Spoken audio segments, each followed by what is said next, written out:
Саламатсыңарбы биздин каналдын көрүүчүлөрү. Бүгүн биз көпчүлүк угуп жаткан биткоин деги эле жалпы криптовалюта тууралуу сөз кылабыз. Криптовалюта деп санариптик акча каражаты аталат. Анын бирдиги коин, кыргызча котормосу тыйын. Анын жөнөкөй акчадан негизги айырмасы анын физикалык түзүмү жок. Башкача айтканда, колго кармай албайбыз. Ар бир тыйындын иштелип чыгарылышы, айланышы интернет айныңында гана өтөт.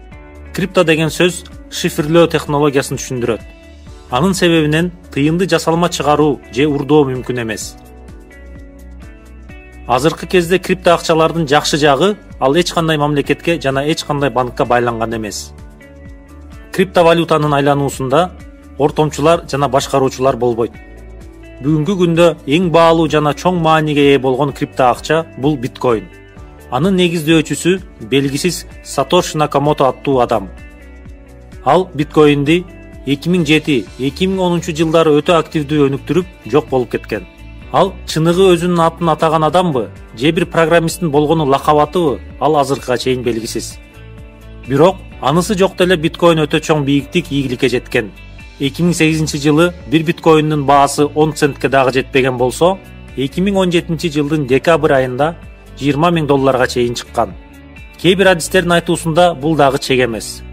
Биткоиндин азыркы 2020 жылдын апрель айындагы баасы $7,000. Ийгилик көрсөткөн биткоиндин аркасынан дагы көптөгөн санарип акчалар чыккан.